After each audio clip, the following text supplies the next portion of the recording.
I want to talk to you a little bit about why Team Red, White, and Blue.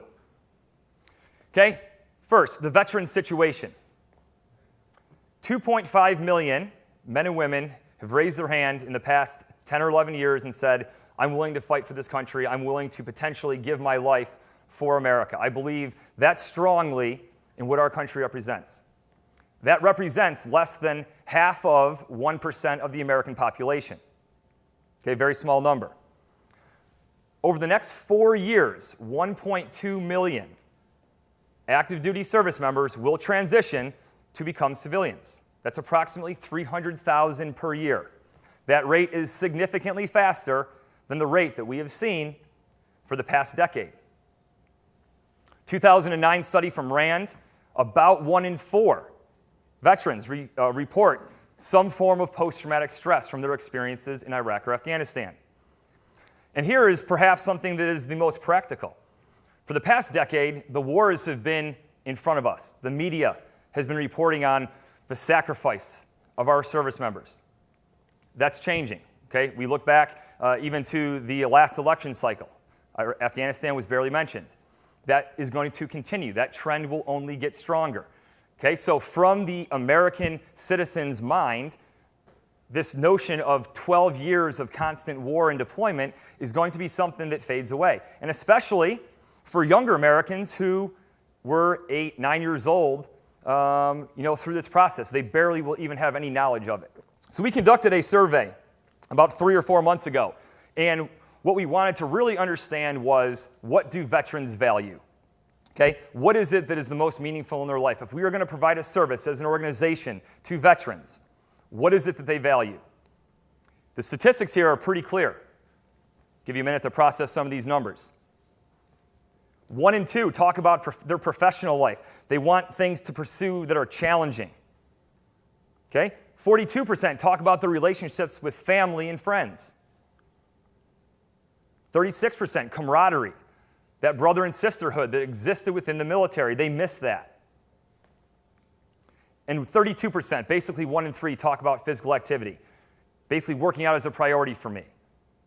So when you look at these stats, we now have got something to base our strategy off of. We now know what it is that veterans value and how we can create a strategy and a growth plan to allow our organization to meet these veterans where they're at and provide the services that they really want. Okay, so here is the gap in service. That's our next step. We had to identify what is the gap in service that we can fill. Okay, first, there's lots and lots of veterans service support organizations out there. Okay, lots of them focus, however, on supporting wounded service members at the time of their impact, the impact of their injury, and in the immediate months that follow. Okay, relative to the number of organizations that there is a preponderance that do that. There are not many organizations out there that are focused on connecting with veterans once they've been released from the medical treatment centers, once they have been medically retired or leave the service. 2, very few NGOs are actually focused on meeting veterans where they're at in their communities. Okay, there's a lot of great national level organizations out there doing tremendous work and putting on all kinds of events and experiences for veterans and for wounded veterans. However, there's not a lot going on in the communities right where these men and women live. And you see something, very interesting stat from our research.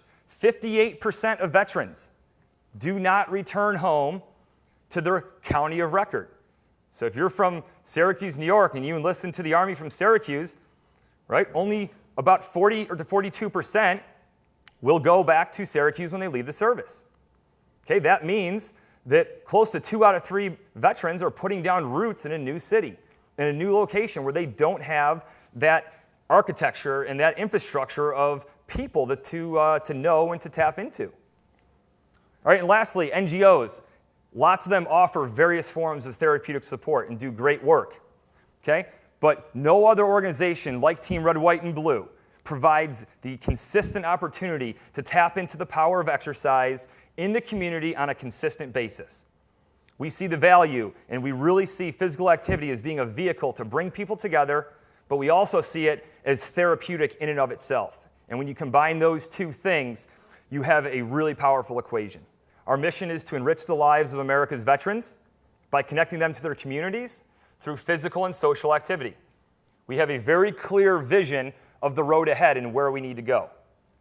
Our local chapters, as you're aware of, they provide the consistent opportunity for veterans to connect with people over everything from yoga and CrossFit and walking and running and hiking and cycling and triathlon. If it involves moving and it involves exercise, it's a way that Team Red, White, and Blue is bringing veterans together with their community. They allow so many people in the communities right where they're at to get involved. Okay? We keep on saying this, but we are trying to mobilize the American people to join Team Red, White, and Blue and to be a member in their community that veterans can turn to.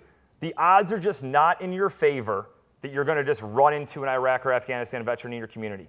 1 out of 210 American citizens has been to Iraq or Afghanistan. It's just not a very good chance. So we have created a program that deliberately builds a bridge and gives people who have either been in the military or not, doesn't matter, the chance to be part of the community in your chapter, and through that chapter connect with men and women who have fought in Iraq or Afghanistan. Our impact. Okay, you can see the recent studies that show, and we're going to hear more about this later today, about the impact of exercise on mood and how it's just as effective at countering depression and anxiety as lots of medications are. Consistent exercise is a powerful tool.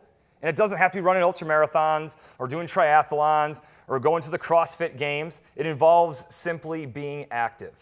Our vision is very big. Make no mistake about it. I continue to say this. This is not an organization that is looking to move the ball from the 40 to the 45.